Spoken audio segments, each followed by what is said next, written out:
Hi, hello, vanakkam, welcome back to my channel, Mr. JK Tube. Okay, நண்பா எல்லாரும் எப்படி இருக்கீங்க? நல்லா இருப்பீங்கன்னு நினைக்கிறேன். சோ இந்த கொரோனா டைம்ல யாரும் வீட்டை விட்டு வெளியே போக வேண்டாம். தயவு செஞ்சு எல்லாரும் மாஸ்க் போடுங்க. சொல்றேன் நீ ஏன்டா போறேன்னு கேட்காதீங்க. நான் எங்க வீட்ல இருக்கேன். சோ அதனால தான் நான் போடல. வெளியே போறப்போ ரொம்ப சேஃப்டி முக்கியம். மேக்ஸிமம் வெளியே போறதை எல்லாரும் அவாய்ட் பண்ணீங்க. ஏன்னா இது முக்கியமா சொல்லணும்னு நான் நினைச்சிட்டு இருந்தேன். சோ என்னோட சப்ஸ்கிரைபர்ஸா இருந்தாலும் சரி, வியூவர்ஸா இருந்தாலும் சரி, யாரா இருந்தாலும் சரி, அவங்களுக்கு சேஃப்டி ரொம்ப முக்கியம். சோ உங்க சேஃப்டி தான் எனக்கும் ரொம்ப முக்கியம். வாங்க நம்ம வீடியோக்குள்ள போலாம். நம்ம வீடியோக்குள்ள போறதுக்கு முன்னாடி அதே நம்ம நீங்க மறக்காம சேனலுக்கு ஒரு லைக், ஒரு கமெண்ட், ஒரு ஷேர், ஒரு சப்ஸ்கிரைப் பண்ணுங்க. இது உங்க மிஸ்டர் ஜேகே டியூப். நான் உங்க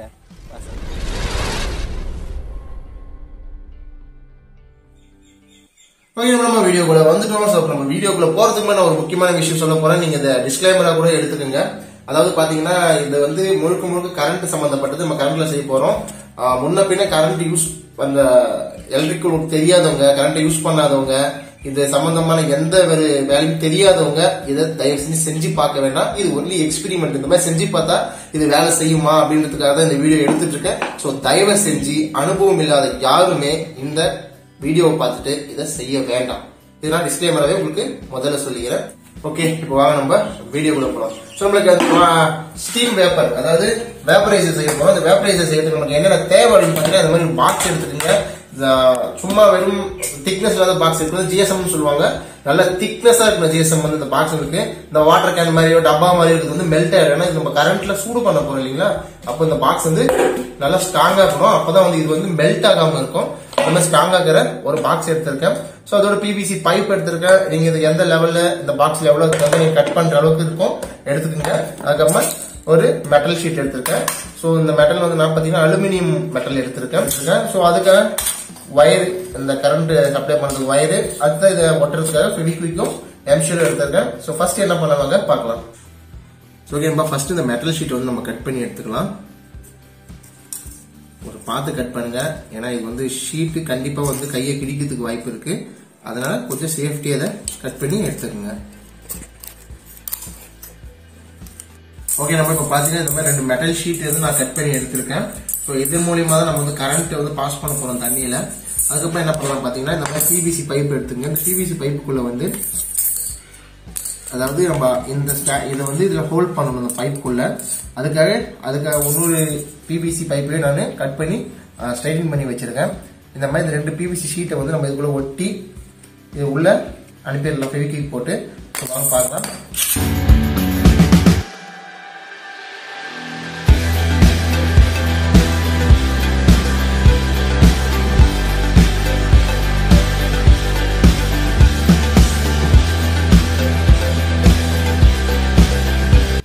ஓகே, நம்ம பாத்தீங்கன்னா இந்த வந்து ஸ்ட்ரைட்டா நல்லா ஸ்ட்ராங்காவும் ஒட்டிக்கிச்சு. ஸோ அடுத்து என்ன பண்ணலாம் பார்த்தீங்கன்னா, நம்ம ஆல்ரெடி கட் பண்ணி இந்த மெட்டல் ஷீட் இருக்கு இல்லையா, ஸோ இந்த மெட்டல் ஷீட்டை வந்து இதோட நம்ம கனெக்ட் பண்ண போறோம். இது வந்து சும்மா உட்காராது. ஸோ இந்த ஃபெவிக்விக் போட்டாலும் அளவுக்கு ஸ்ட்ராங்கா இருக்காது. என்ன பண்ண பாத்தீங்கன்னா, எம்ஷீல் பேஸ்ட் எடுத்துட்டு போறேன். இந்த எம்ஷீல் பேஸ்ட் எடுத்து டைட் பண்ணலாம். இதுல ஸ்க்ரூ இருக்கும் கூட, இது மெட்டலுக்கு ஸ்க்ரூ வச்சு டைட் பண்ணிடுவோம், கண்டிப்பா டைட் ஆகும். ஸோ கிட்ட ஸ்க்ரூ இல்லை, அதனால நான் எம்ஷீல் பேஸ்ட் போட போறேன். இந்த மாதிரி 2 பேஸ்ட் இருக்கும். இந்த 2 பேஸ்ட்டுமே எடுத்து இதுல கொஞ்சம் நம்ம பிச்சு எடுத்து ரெண்டுத்தையும் ஒன்னா போட்டு மிக்ஸ் பண்ணலாம். ஓகே, இப்படி நல்லா ரெண்டுத்தையும் மிக்ஸ் பண்ணதுக்கு அப்புறமா கொஞ்சம் வாரம் வச்சு வந்து கொஞ்ச நேரம் அவங்க காயறதுக்கு. ஸோ அப்படிதான் இந்த ஸ்டிப் எடுத்து இல்லைங்களா, இதுல என்ன பண்ணலாம் பார்த்தா, இப்ப அடுத்த கட்டத்துல ரொம்ப முக்கியமான விஷயம் வயர் சப்ளை கனெக்ஷன் கொடுக்கறது. இதுல வந்து நீங்க எந்த பக்கம் வேணாலும் பிளஸ் ஆர் மைனஸ் கொடுத்துக்கலாம். அதுல எந்த பிரச்சனையும் இல்லை. முக்கியமான விஷயம் நான் ஃபர்ஸ்டே சொன்ன மாதிரி, அனுபவம் இல்லாத யாரும் இதை செய்யவும் வேண்டாம், செய்யவும் கூடாது. ஏன்னா கரண்ட்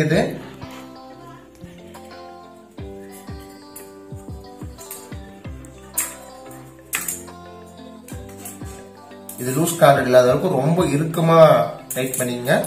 அடுத்தது என்ன பண்ண போறேன்னா, இந்த ஸ்டிஃப்ல இந்த 2 பிளேடு வந்து டச் ஆகக்கூடாது. அந்த பக்கமா இதை வச்சு நான் இப்போ இதை இப்படி டைட்டா இறுக்கமா ஃபோல்ட் பண்ணி வச்சுக்கிறேன். எந்த அளவுக்கு முடியுமோ அந்த அளவுக்கு இதை இறுக்கமா வைக்க பாருங்க. ஸோ இப்போ இது ரெண்டுக்கும் இந்த பக்கம் ஒரு லாக் இருக்கும், இந்த பக்கம் ஒரு லாக் இருக்கும். இது ரெண்டுத்தையும் இப்படி வச்சுட்டு, இந்த எம்ஷீல் பேஸ் எதுக்குன்னு பாத்தீங்கன்னா, இந்த பிளேடு வந்து டச் ஆகக்கூடாது. அதனால இந்த பிளேடையும் இந்த பைப்பையும் சேர்த்து இப்படி ஒன்னா நம்ம இதை பேஸ்ட் பண்ணிட்டோம்னா இது வந்து நகுந்து வராது. இது வந்து ஹீட் தாங்கும், எவ்வளவு ஹீட் வேணாலும் தாங்கும். அதனால நீங்க தாராளமா இப்படி பேஸ்ட் பண்ணலாம்.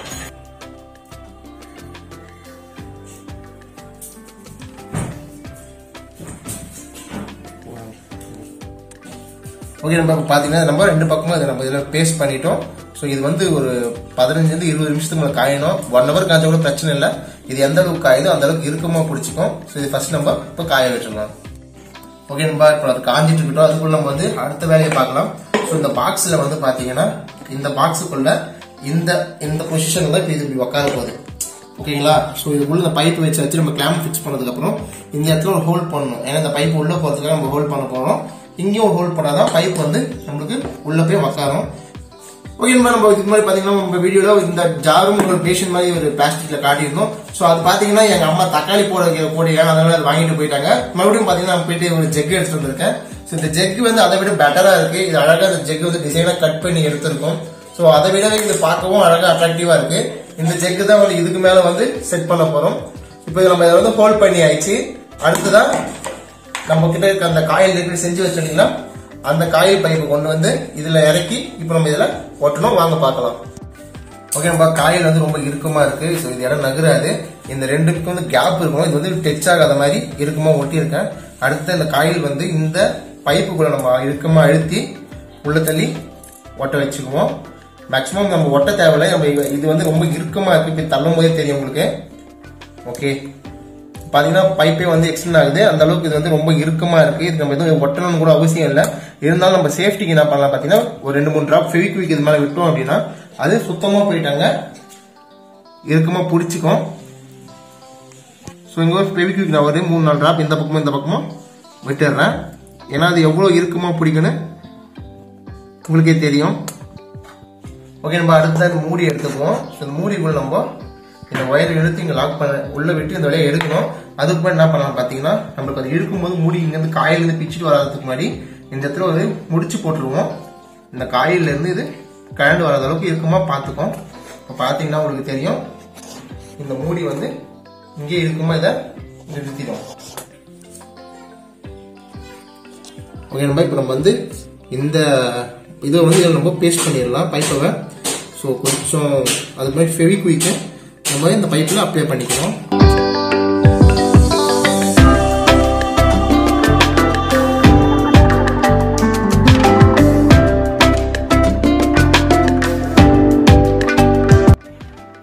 ஓகே, நம்மளோட காயில் வந்து ரெடி ஆயிடுச்சு. நான் திரும்பவும் சொல்லிக்கிறேன் உங்ககிட்ட, கரண்ட் சம்பந்தப்பட்ட வேலை தெரியாதவங்க, ஹேண்டில் பண்ண தெரியாதவங்க தயவு செஞ்சு செய்ய வேண்டாம். சின்ன பசங்க யாரும் இதை கொஞ்சம் கூட ட்ரை பண்ணி பார்க்க வேணாம். ஓகே, நம்ம இந்த காயில் நம்ம ரெடி பண்ணியாச்சு. அடுத்து இதை வந்து நம்ம இந்த பாக்ஸ்ல வச்சு கரெக்டாக செக் பண்ணுவோம். ஓகே, இந்த காயில் சூப்பரா செம்மையா உட்காந்துருச்சு. அடுத்ததான் நம்ம கிட்ட வந்து இந்த ஜக்கையும் இதையும் கனெக்ட் பண்ற மாதிரி ஒரு 1 இன்ச்சுக்கு பைப் கட் பண்ணி வச்சிருக்கோம். இந்த பைப் பாத்தீங்கன்னா நம்ம ரொம்ப ஷார்ப்பா கட் பண்ணி இருக்கட்டும். இதுக்கு எதுவும் நம்ம பேட்ச் போட தேவையில்ல. இது நீங்க இறுக்கமா போட்டு இதுக்கு மேல 4 டிராப் ஃபெவிக்விக் போட்டீங்க அப்படின்னாலே இது ரொம்ப இறுக்கமா பிடிச்சிக்கும். இந்த வழியா எந்த ஆவியும் வந்து மிஸ் ஆகாது.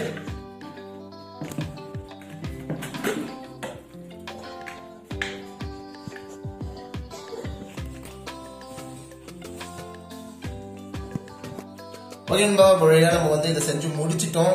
ஸோ அடுத்ததான் இது வந்து ஒயர் பிளக் கனெக்ட் பண்ணிக்க தெரியும்னு நினைக்கிறேன். ஸோ அடுத்ததான் இதுக்குள்ள தண்ணி ஊற்றி எப்படி இருந்து ஆவிரி வருது, இது எப்படி உப்பு வந்து நம்ம செக் பண்ணலாம் வாங்க. ஓகே, நம்ம தண்ணி ஊற்றிக்குவோம். ஸோ நீங்கள் தண்ணி ஊற்றும் வந்து அரை ஜெக்கு மேலே தண்ணி ஃபில் பண்ண வேண்டாம். தண்ணி ஃபில் பண்ணணும்னு நினைக்கிறீங்க இந்த 1/2 ஜெக்கு கீழே பண்ணுங்க. ஃபுல் பண்ண வேண்டாம். நீங்கள் ஃபுல் பண்ணணும் போதுங்கன்னா இது மேலே நிரம்பி வரதுக்கு வாய்ப்பு இருக்கு. ஸோ பார்த்தீங்கன்னா நான் கொடுக்கும்போது இந்த அரை ஜெக்கு நீங்கள் ஃபில் பண்ணால் இதுவே போதுமானது. ஸோ உங்களுக்கு அந்த எக்ஸ்ட்ரா ஆட் பண்ணீங்களா தைலம் அந்த தலை ஏதாச்சும் நீங்கள் போடணும்னு நினைச்சீங்கன்னா இதில் போட்டுட்டு கூட்டிக்குங்க.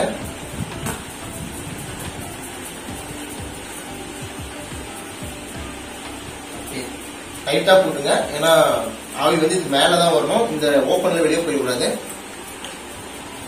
நம்ம இதை ஆன் பண்ணலாம்.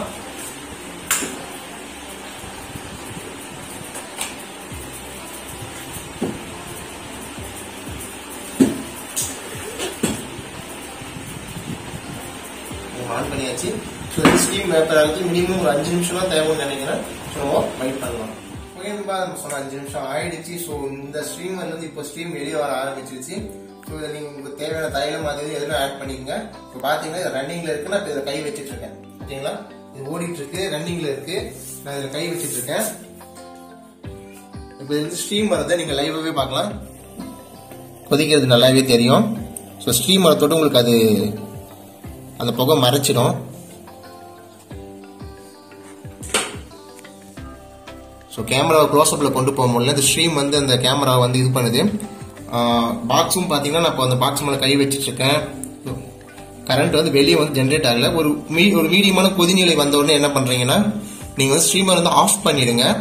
ஆஃப் பண்ணிட்டீங்கன்னா அந்த பாக்ஸ் வந்து மெல்ட் ஆகாமல் பார்த்துக்கலாம். இந்த பிளாஸ்டிக் பாக்ஸ்ன்றது மெல்ட் ஆக சான்சஸ் இருக்கும். நீங்கள் கொஞ்சம் திக்னஸ் பாக்ஸ் போடுங்க.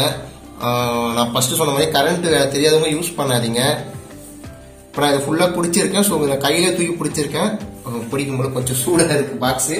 ஸோ இதில் கரண்ட் வரும் அப்படின்ற இது இல்லை எனக்கு. ஸோ உங்களுக்கு அது தெரியல அப்படின்னா நீங்கள் வந்து அதை யூஸ் பண்ணவே வேண்டாம். ஸோ இந்த ஸ்ட்ரீம் போகிறது நல்லா தெரியும்னு நினைக்கிறேன். தைலம் போட்டதை தாண்டி கொஞ்சம் ஹெவியாகவே அடிக்குது. ஸோ அதை ஆஃப் பண்ணிக்கிறேன். இப்போ ஆஃப் பண்ண அடுத்த செகண்டே ஸ்ட்ரீம் வர்றது நின்று போச்சு. உள்ள இருந்து நல்லா ஃபோர்ஸா ஸ்ட்ரீம் வந்துட்டு இருக்குது. ஆஃப் பண்ண நின்று போச்சு.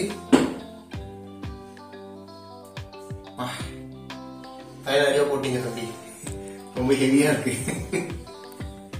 இப்போ இந்த கொரோனா கூட நிறைய பேர் சொல்லியிருக்காங்க ஆவி பிடிச்சா நல்லது அப்படின்னு சொல்லியிருக்காங்க.